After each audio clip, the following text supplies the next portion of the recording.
Good afternoon, and welcome to today's webinar on exploring the new world of nonprofit financial ratios, a guide to using ratios as financial leverage. I am Amanda, Director of Engagement, and on behalf of Nonprofit Financial Commons, it's our pleasure to have you all here with us today. Today's webinar is a little bit shorter than our usual webinars, just at an hour, but we will make sure that we leave enough time to answer all of your questions at the end of the webinar. And before we dive in, I'd just like to share a message from our generous sponsor, Blackbaud. Blackbaud is the world's leading cloud software company, powering social good. Blackbaud's fund accounting solution, Financial Edge NXT, was purpose-built for the complex accounting and reporting needs of the social good sector. Whether your organization is primarily funded by grants, program service revenue, or fundraising efforts, Financial Edge NXT has the features you need to increase accountability, make data-driven decisions, and ensure compliance. You can contact FinTech marketing team at blackbaud.com for more information. Thank you again, Blackbaud, for sponsoring today's webinar. Now I'd like to introduce our moderators for today. Wade Rogers and Dana Brito, who will be monitoring your questions in the chat and sharing them with the panelists during the Q&A section of the webinar. So please feel free to drop any burning questions that you have into the chat, and also feel free to answer each other's questions as you see fit. Joining our moderators are our distinguished panel of presenters, each bringing unique insights and expertise to today's discussion. Together, they will provide invaluable guidance on using financial ratios as a strategic tool for your nonprofit success. And before I hand over to Ruth, I just have two other quick things to share. As I saw, some people were already asking in the chat, the recording and the slides will be shared with everyone that is on the call today. And secondly, at the end of the webinar, we will share a link in the chat for donations. We invite you to consider making a donation to NFC that reflects the value you gained from today's webinar.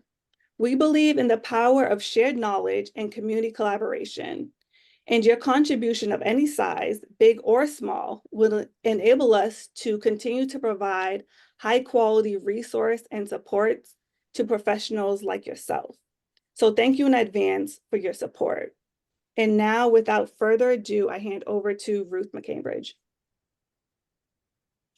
Hi, I'm so glad you're all here today, and welcome.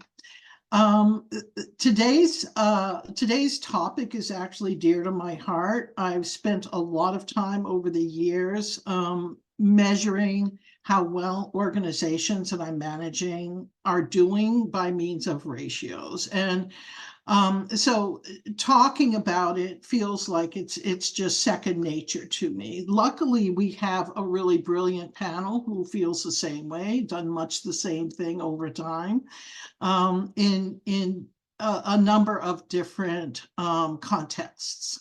So today's agenda basically is we're going to go over quickly what are ratios and how do we use them. Then we're going to talk about the ratio that haunted the nonprofit sector, still haunts us to some extent. I call it the sector specter, a ratio that is broadly applicable in Luna, which actually is something that you can use across organizations with a lot of usefulness. And then we're going to talk to Anthony Fullington, who he has been in financial leadership in a number of incredibly interesting organizations with a lot of complexity, and has been a board member and a manager in a number of others. He can talk about the use of ratios broadly across organizational size and type. and Dana Brito is going to be interviewing him. Then we're going to go to questions and answers. So with that, that's our agenda for the day. And I'm just going to talk quickly about what a ratio is. It's pretty simple. A ratio is a mathematical comparison between two numbers. They're used in any number of contexts. This is a 2-to-1 mix between gin and tonic. I don't know. You can use it in any number of ways. And you can express it in a number of ways. For instance, to show two ways to express it, if you're looking at the degree to which your organization is reliant on a single source of revenue, you would look at your largest revenue stream divided by your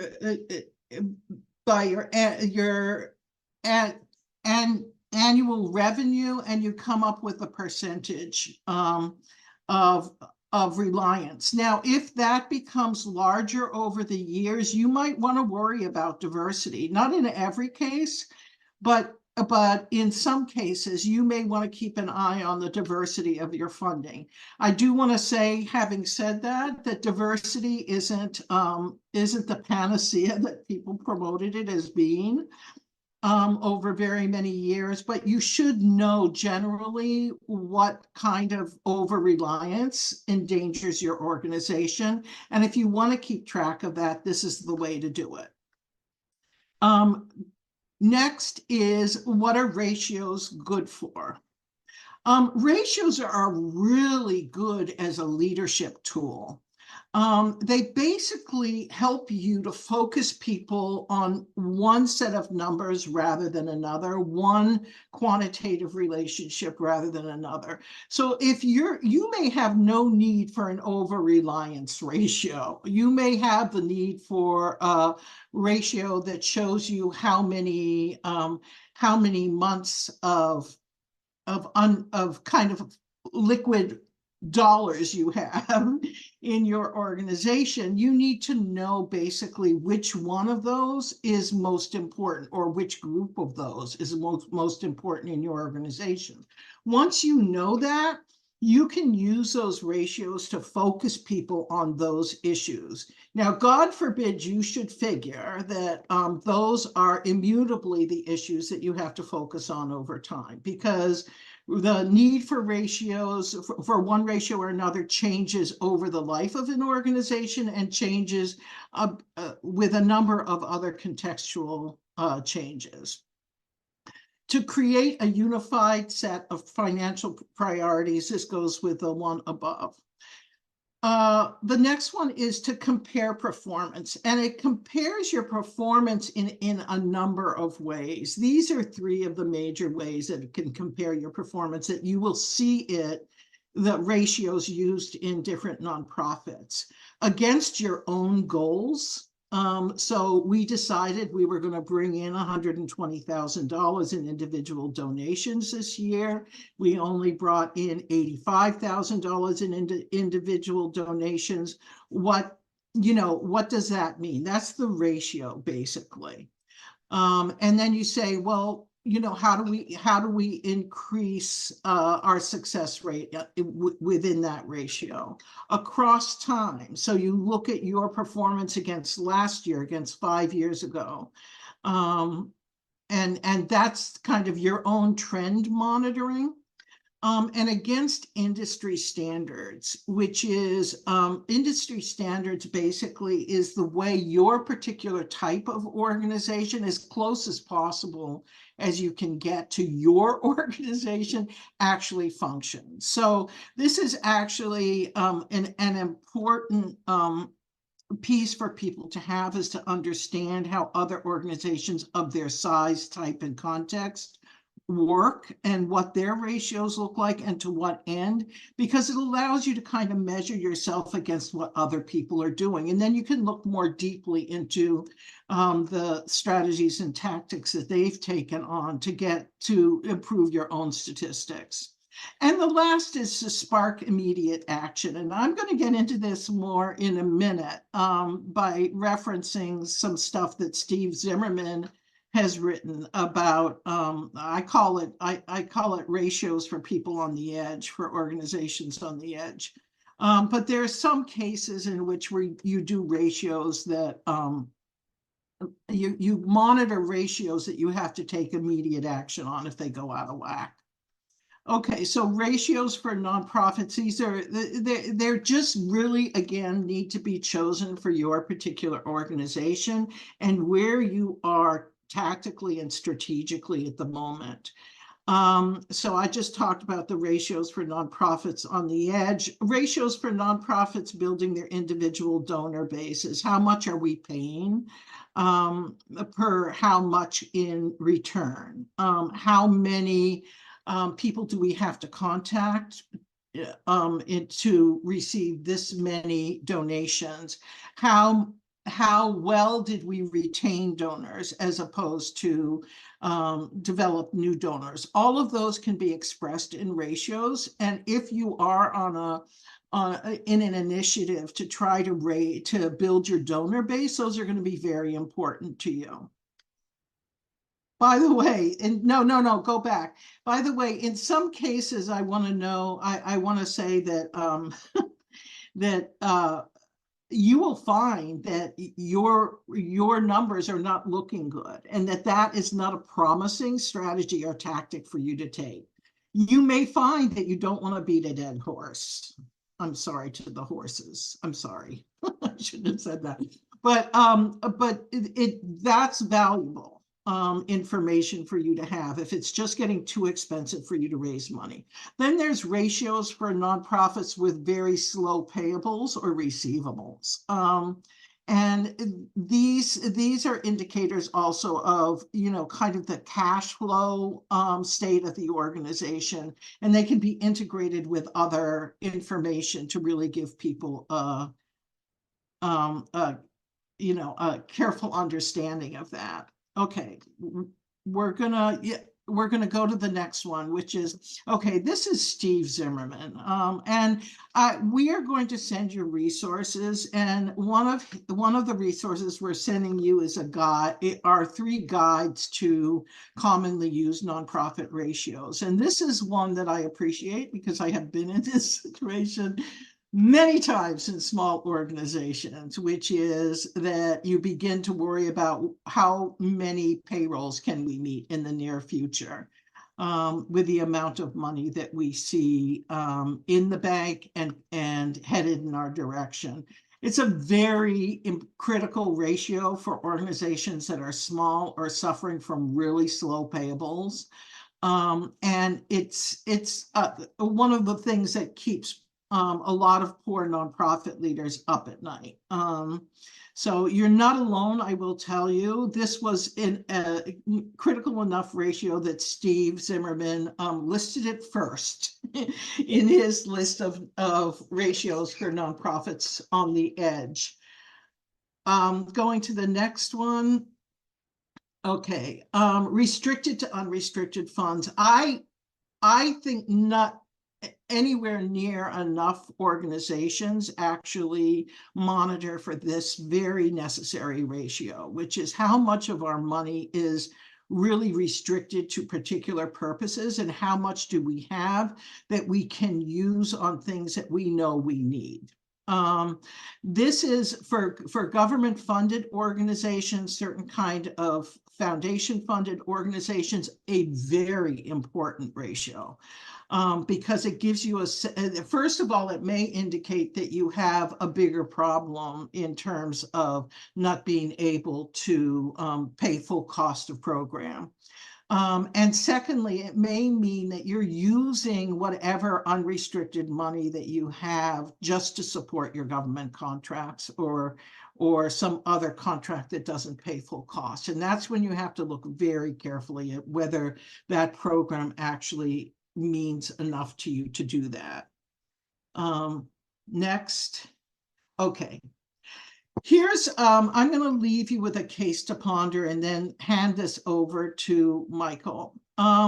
Most of us know ratios, at least in part through the constant discussion of overhead and whether or not we meet people's overhead expectations. That has been beaten into our heads for a period of about half a century, enough so that it's become a kind of obsession.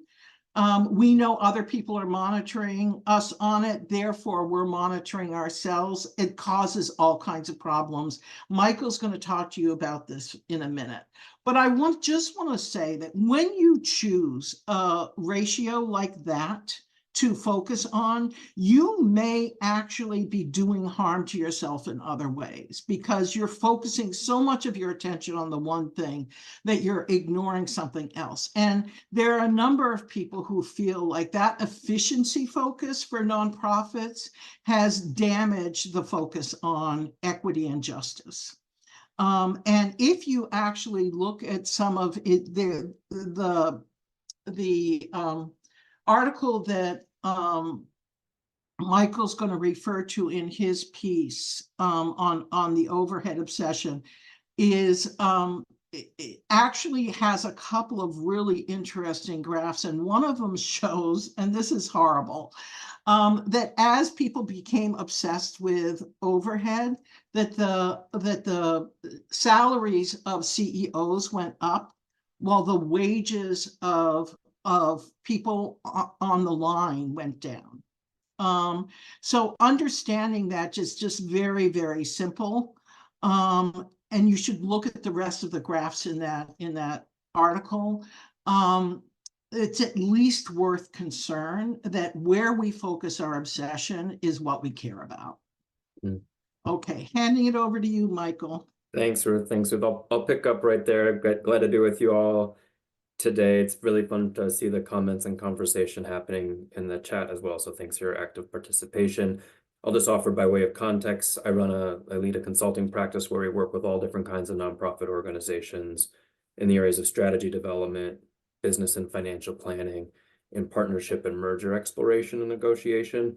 And in all those situations, we are often working with organizations and organizational leaders and connecting financial information to strategy conversations. So John, if you could hit the next slide, please. This is a really simple framing that we'll often offer for organizations to reflect on how you're currently using financial information within your nonprofit. These are not necessarily dichotomous lists, but we oftentimes build our financial reporting systems favoring one or the other of compliance measures or strategy measures. So a fundamental question we're often asking our clients, our nonprofit leaders, to think about is what financial information should be used in what ways and by what audiences. Or as you heard Ruth speaking to, sometimes the metrics we use, the ratios we use, the way in which we present information really establishes the bounds of a particular conversation, and it sets our focus. So sometimes we'll even think about what deserves the prime real estate on that one-page financial dashboard report. Are they compliance measures and or strategy measures, or some combination or mix of these different types of measures? On the strategy side, I'll highlight that we are oftentimes working with connecting. So these conversations that are about organizational strategic planning, program planning, making decisions about our future direction, evaluating our impact and effectiveness, all too often happen absent financial information. And there's a great role for those wearing the hat of playing any role in financial leadership within your nonprofit organization to make those connections much more explicit. And in large part, that comes from how you use financial information. So I would encourage all this to take a minute to think about how you're using information with your organization. Consider if perhaps you've over-indexed in a particular use of financial information, because the way we present the financial information really sets the financial management culture within our organizations and what kind of conversations we're inviting people into with respect to financial information, whether or not we're over-indexing towards compliance measures or making those really explicit connections to organizational strategy. So speaking of over-indexing to unhelpful measures, as Ruth set us up for, I'm going to talk a little bit more about some of the problems with the overhead ratio. One is there really is no commonly used definition of the term overhead anywhere in the world, particularly within the nonprofit sector. I'm going to offer a really quick definition because it's going to set up some of the data we're going to look at in a moment here. You know, at the least, we can look to the IRS and how it defines different expense classifications on it, the Form 990 instructions. So that's what informs how your organization completes and reports on its statement of functional expenses. And those three categories are program expenses, general and administrative expenses, and fundraising expenses. So when we talk about the overhead ratio today and right now, we're really considering those non-program expenses. So that second category of G&A or general and admin, and that third category of fundraising expenses is everything that's not classified as program. And even if we're working from a common definition, which most of the time in the sector, when we're talking about overhead, whether it's in a grant application required field or in conversations in your nonprofit boardrooms, even if we are working from a common definition, then the problem becomes there's inconsistent classifications and inconsistent calculations as to how folks are allocating expenses across program, general administrative, and fundraising. And that is oftentimes largely driven by staff time allocations. And most of our business models, our primary or our largest expense item is personnel related, salaries, wages, and benefits, those that really directly follow our employees. And I'll just say I have seen many dusty schedules with very stale assumptions on how our staff are spending their time. All to say that when that's true and that's the case, even if we're working from common definitions around what is overhead across organizations, the calculations are so inconsistent that comparing overhead ratios org to org, or even comparing against some standard becomes folly if we aren't calculating these ratios in a consistent way. The third point we'll make here is just how harmful it is to disincentivize spending on our core infrastructure, spending that might be classified on our 990 as general administrative expenses or fundraising expenses. So I'll offer a few examples, ways in which I've seen organizations fall into that hazard with use of the overhead ratio. One example I'll offer is an organization,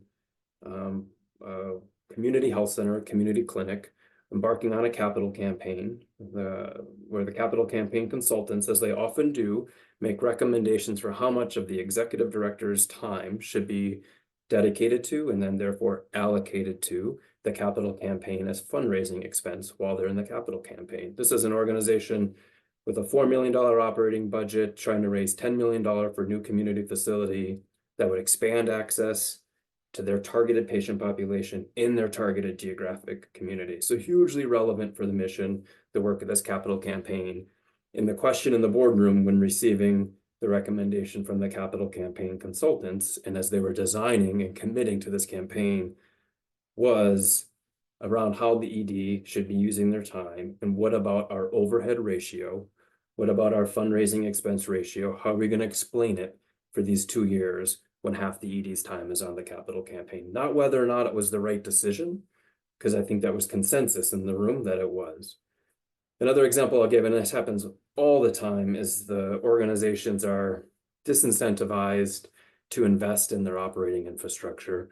So the second example being a membership organization considering investing in a CRM software database, where they really wanted a system that could integrate with all their other software, minimize their staff time, or even potentially diminish need for future hires, and track their member engagement, which is a huge mission metric for them.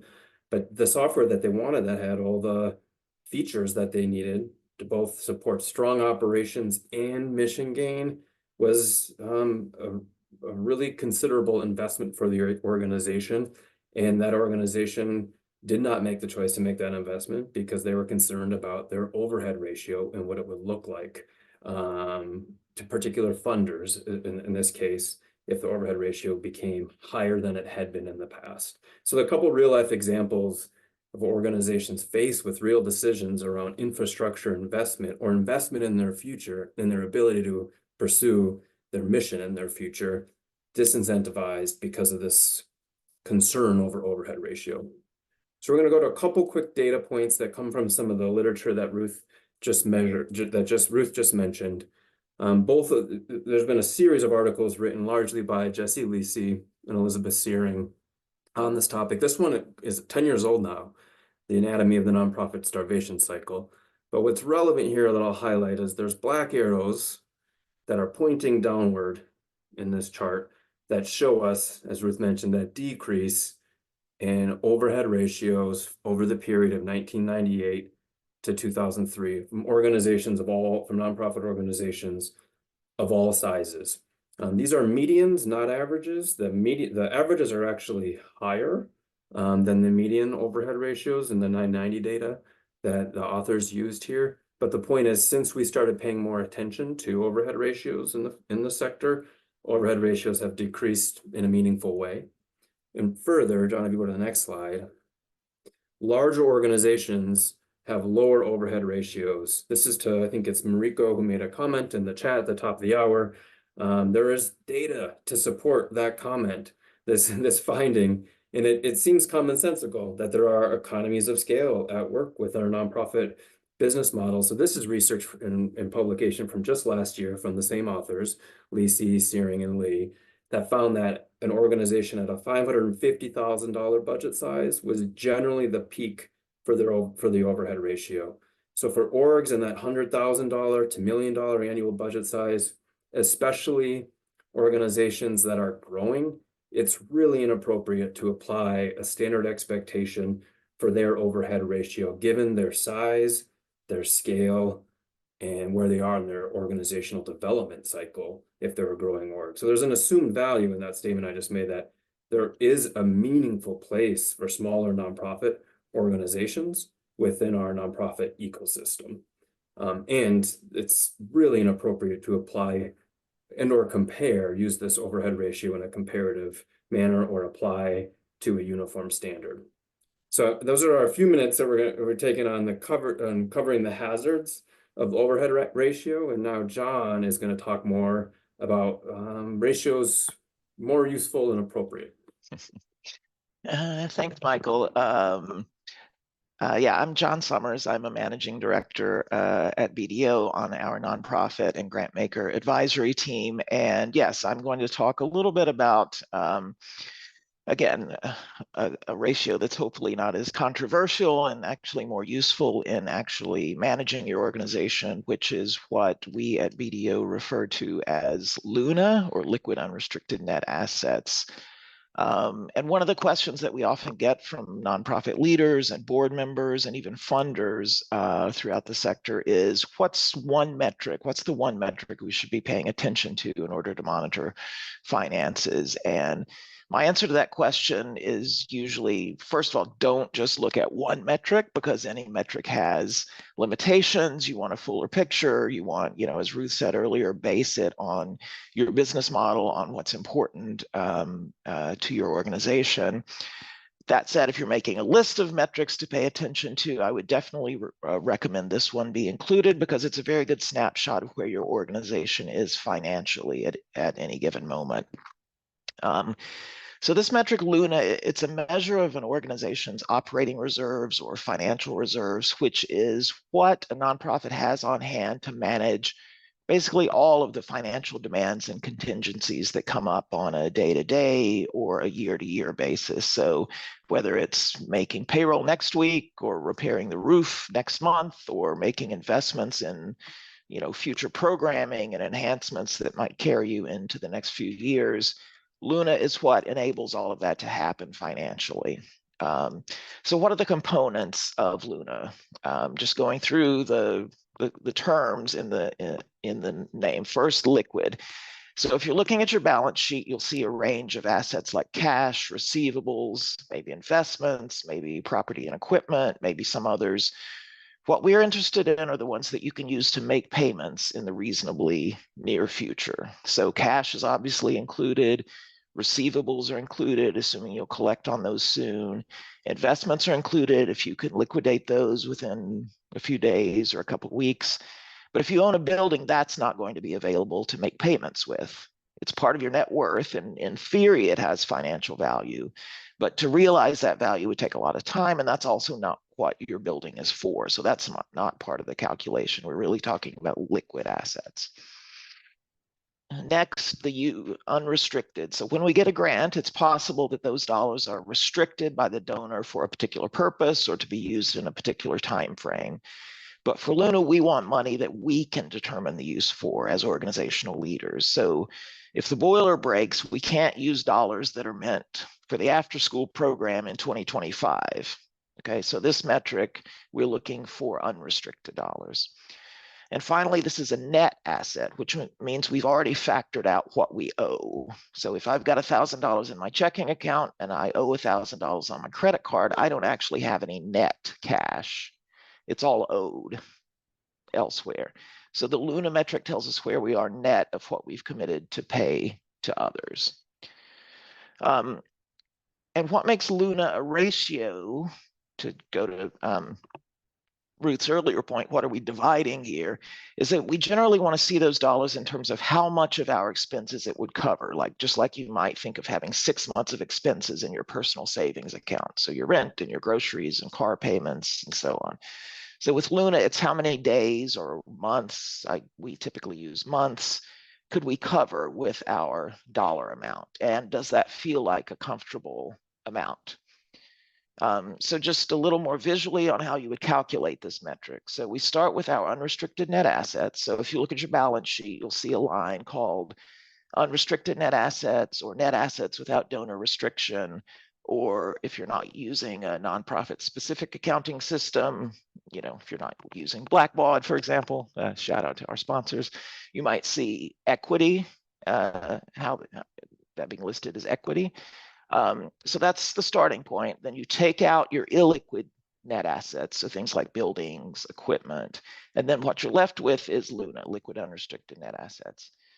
And then you divide that by your monthly operating expenses. So then you have Luna expressed in a number of months. How long will that Luna carry you absent any additional revenue?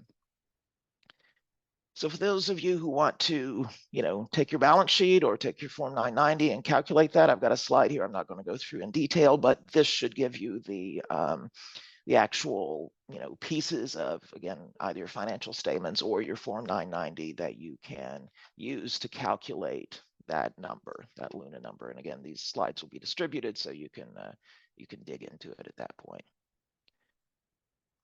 So where does Luna come from? It unfortunately does not fall from the sky. You may have inherited some if you're lucky enough to have come into an organization that already has some financial reserves. But for the most part, it's going to come from operating surpluses that you accrue over time. So where do those operating surpluses come from?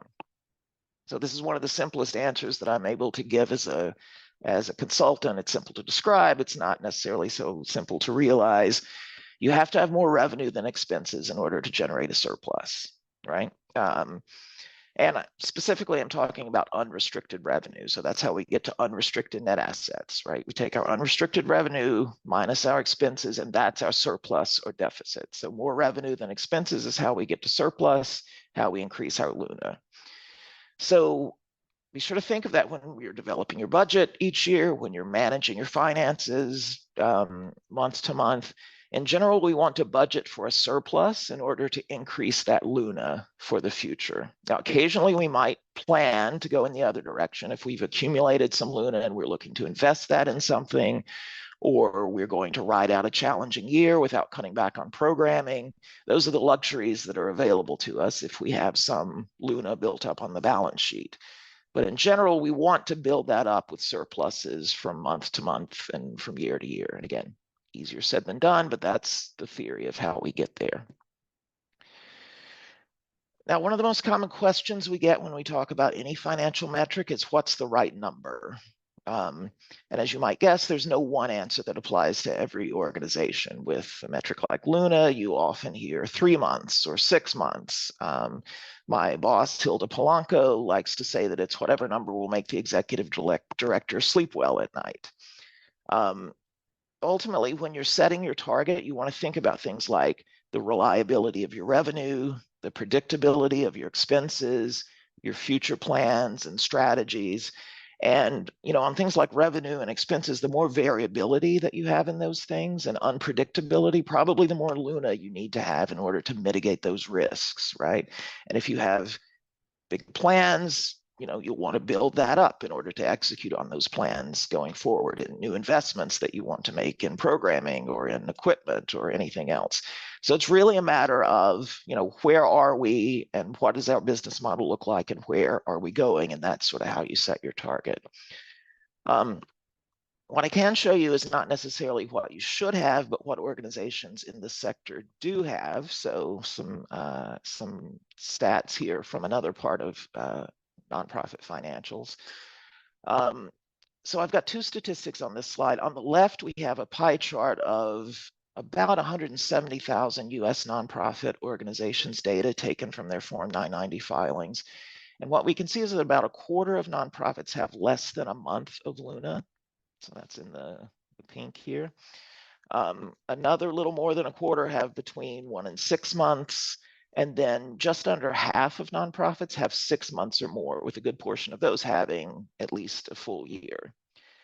Now, how does that break down further? What we see in the table on the right might be the surprising figure, which is that smaller organizations tend to have more Luna than larger organizations. And it's a pretty steady trend. As organizations get larger, that number tends to decline. Again, in relative terms, not in dollar amount, but we're talking about months of Luna, so it's relative to the size of the organization.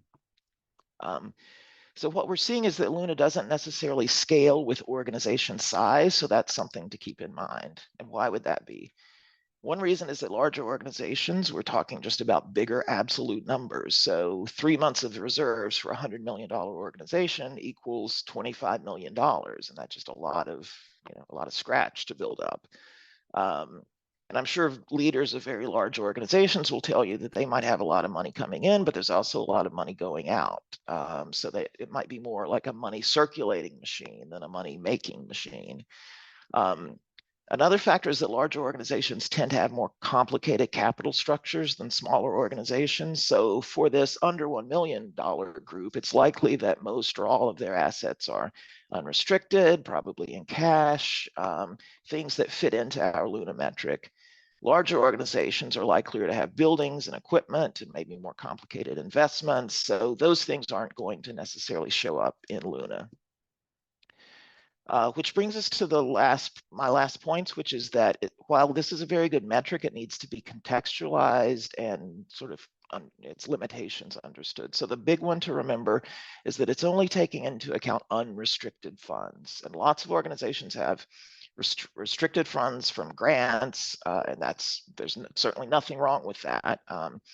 Restricted funds might cover a good portion of your organization's expenses, and that's part of the context for what you might look for in your Luna calculation. If you run very heavily on grants and restricted dollars, you can probably get away with a lower Luna number that might be comfortable than if unrestricted dollars are really the only kind of funding that's coming in. So don't think of restricted funding as a bad thing. It's part of the puzzle that is or might be your nonprofit's business model, and it impacts how to understand your financial health. So with that, I'm going to turn things over to my friend and colleague, Dana Brito, to introduce and interview our guest for the case study. Thanks so much, John. Again, welcome here today. Thanks so much for your participation and active participation, especially in the chat. Keep the comments coming. Send us your questions, answer each other's questions. Really love the spirit and the energy behind the chat right now. Once again, I'm Dana Brito. I am a fellow moderator for the Nonprofit Financial Commons, like Ruth mentioned at the top of our session today. I have the honor and privilege of introducing and being here with Anthony Fullington, who is a Senior Vice President and Chief Financial Officer at the United Way of New York City. Anthony, welcome, and thanks so much for being here with us today. Before we jump into questions, can you tell us a little bit about yourself and tell us a little bit about the kind of roles that you've had and kind of organizations that you've supported in those roles? Oh, and you're muted, Anthony. Oh, yes, I did mute myself to avoid any kind of background. No worries. It's a real pleasure to be here today. What a wonderful, wonderful forum to be a part of. So as mentioned, my name is Anthony Fullington. I'm currently the Senior Vice President and CFO of United Way of New York City. I've been in the nonprofit sector for the better part of 30 years, 20 of those 30 years acted in a CFO capacity. Some of those organizations had budget size of over $50 million. And two of the 8 organizations that I work for were international organizations. Included are, just to mention a few, Catholic Charities, the Archdiocese of New York, the Global Hunger Project, and New Israel Fund. Fantastic. Thanks for sharing your experience. So that's, again, 20 to 30 years of CFO experience alone and across a wide swath of organizations. So broadly speaking, can you tell us a little bit more about how you're using ratios currently in your current role and how that has changed across different roles in different organizations and different business models? Oh, absolutely. I like to think of ratios as providing the opportunity to tell a story, primarily. And certainly, I keep in mind that ratios is a measure that that rating agencies and other interested parties use to compare the nonprofits that I work for, where as a CFO, it's my responsibility to put the nonprofit in the best fiscal light. So being aware that others are using ratios to monitor our performance and our position, it's very important that we tell the story, properly. So whether internally or again externally to potential funders and also maybe banks and other lenders. So at United Way of New York City, the way we're using ratios certainly is to help us to procure from New York City and New York State, in many cases, very, very, very substantial grants. United Way of New York City is a fiscal conduit to over 700 smaller CBOs. And in that role, or in the role of CFO, part of my responsibility is to make sure that liquidity, not only for United Way of New York City, but certainly for the small organizations, become very paramount to the success of delivering those services that New York City and New York State in particular entrust United Way of New York City to steward. So liquidity, liquidity, liquidity. A lot has been said with regards to some of the other ratios, such as the overhead ratios. And we've heard a lot about the fact that that ratio is harmful. We heard about Luna, and we heard some very interesting things with regards to other types of ratios, perhaps that that some organizations may find useful. I joined United Way of New York City 3 months ago, and the first thing I did was to go back and take a look at the reporting to the board of my predecessors and took the temperament of the board. It's very important not to overwhelm the board with information that the board may not be ready to absorb. So going into the first meeting with 20 different ratios, might not be the thing to do.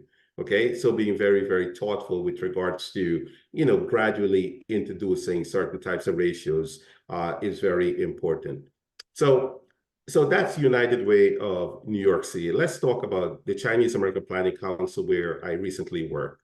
The Chinese Planning Council has a consolidated budget of over $300 million, and there are 13 various entities. The board is very sophisticated and very interested in the various entities that make up the Chinese American Planning Council and affiliates. So ratios used at the Chinese Planning Council, again, was predominantly liquidity, but we also looked at fundraising efficiency. We look at things like cost to raise $1. What does it cost us to raise $1? Some of those organizations within the fold, within the affiliate, some of the affiliated organizations were real estate holding organizations. So we looked at debt ratios. Were we over leveraged? How were we, what type of relationship did we have between the two primary organizations and those real estate organizations where we lease space, and there were management agreements between those organizations. So we went up and down the balance sheet, up and down the statement of activities, looking at what I did with a view of the story I wanted to tell, bringing out from, and quite often it was more efficient to use ratios than to write a narrative of 20 pages to tell a story. It was simply more effective to use ratios. And in this case, looking at the ratio, as Ruth mentioned before earlier, looking at performance across time. Where were we? Where are we going? And certainly we look very carefully at what happened within the sector in which the Chinese American Planning Council operated. So, and then let's look at the international organization where I work, the Global Hunger Project. Very, very different.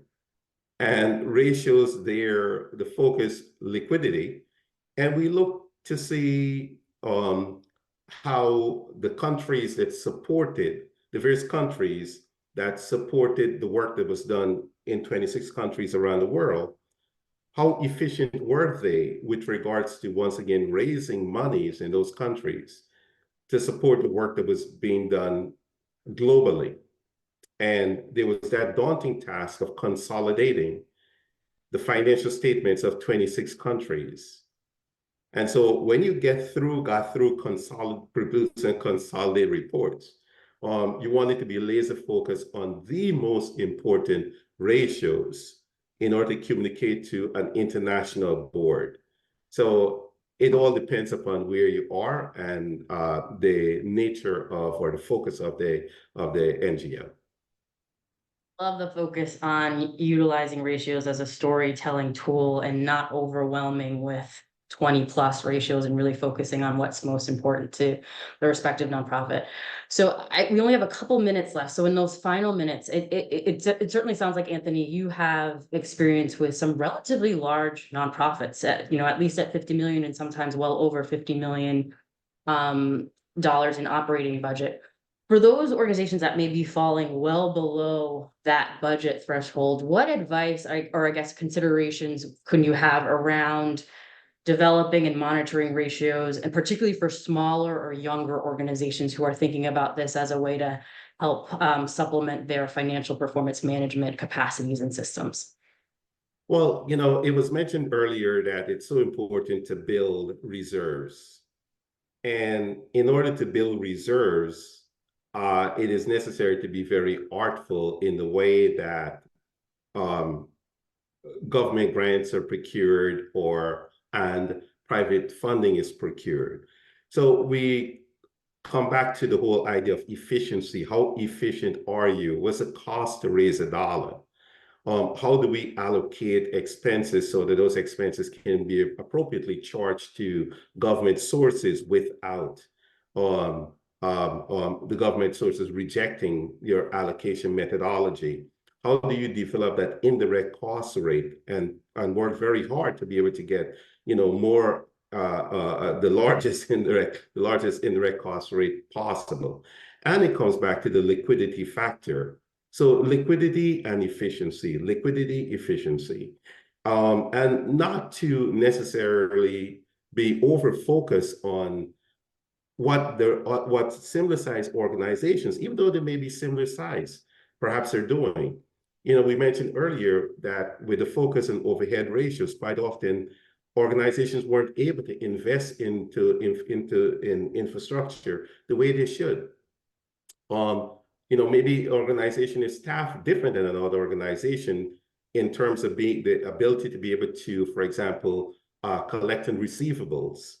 So being internally focused and being really, really sharp as far as, I'm going to use the word profitability. So it can be able to flow to the bottom line and build those reserves is really, really important. And debt management is very important. And using leverage wherever possible in that regard. Well, Anthony, thank you so much for walking us through your journey with ratios. I think some really important considerations for any organization to consider regardless of their budget size. I'm going to hand it off to my colleague Wade Rogers to field some questions from our very active chat. Wade, take it away. Thank you, Dan. My name is Wade Rogers. I'm one of your forum moderators with the NFC, and I'm happy to go through some of the questions that not only came in before the webinar today in your registration, but that have come in through the chat. And I've done my best to summarize them. One that has jumped out in several cases, and it does relate to, and Anthony, you just touched on it, was this notion of benchmarking your organization against others, and the trap you may fall in the incomparability of these numbers. So, you know, questions that have come in about what are some good sources of this comparative information for benchmarking. And that's a question, but I suppose I might extend that question to, or is that a trap? Or is that not necessarily going to be helpful for you based on your individual circumstances? Well, it may not necessarily be helpful. I mean, I would use benchmark as a broad guide. You know, I've worked at organizations where we were challenged. We were faced with significant challenges around recruiting a staff in a certain area. And there was a study done, a compensation study done, and what the HR team came back with is, hey, you know, our staff is compensated much higher than other organizations, and therefore we need to hold the salary at a certain base level. And there were significant vacancies or delay in hiring as a result of that, because those organizations, unfortunately, weren't in line. The compensation wasn't in line with the general market. But because it was the organizations that focus on similar areas of need, let's say homelessness or justice and opportunity, there's this feeling that, okay, we need to be similar to them. And quite often, some of those organizations weren't in the same zip code, which certainly affects exactly, you know, compensation. So I would say, you know, use benchmarking against very carefully. Right. Yeah, and I think that the other thing that came up quite a lot when Michael was talking about the overhead ratio, which always ignites a firestorm whenever we bring it up, was the idea that this is one of your most public facing ratios. And that we really do need to take a more proactive stance in communicating what our situation is to our funders and our constituents. And I wonder what strategies the four of you may have with respect to that in terms of those communications. You know, one can go look at our 990 and do the calculation, but how that may be further communicated as to what our situation is that leads to a certain ratio. You know, I really feel strongly like every time the notion of overhead comes up, you should have a rant prepared about it, because it is a very inaccurate tool. It's like using a blunt instrument on absolutely everything in sight. And so as a leader of an organization, you have to be prepared. Small organizations, I thought one of the really interesting things in that article about the overhead rate is that organizations between 100,000 and 500,000 had these really high overhead rates because they were building their systems. Well, of course that's true. It makes perfect sense. But the assumption is something different because it's a blunt tool. I think that we just, we have to demand more respect in essence. I do want to talk for a minute about, there's these embedded assumptions. I was talking to Anthony yesterday about this and saying to him, so what are the attitudes towards overhead rates overseas, since he works in a lot of international organizations? And they're not the same. This is a culturally specific obsession in the United States about our overhead rates that comes from the Jackson era or whatever, some idea that frugality is where, and poverty is where nonprofits have to live. And if we don't want that imposed on us, we have to say no. I do want to say, looking past the kind of assumptions of a ratio that's being imposed is so important. I was reading a research article by Susan Ostrander about arts organizations that were coming out of the pandemic, and they were rebuilding their audiences, but they were rebuilding them differently. And the assumption was that they were going to earn more earned income. Not true. They did successfully build out their audiences, but the arc of time that it took to do that and start to create additional income was beyond the scope of the study. So I think we have to really demand that we are treated in the same kind of way that for-profits are treated, but our measure is not profits. It's organizations that are on mission, and we have to find a better way of promoting that. Sorry, that was my rant. Sorry. If I can just also add very quickly that my observation is that many of the foundations or even the rating agencies that so focus on the overhead ratio fail to take into consideration outcomes. There isn't a lot of discussion with regards to outcomes.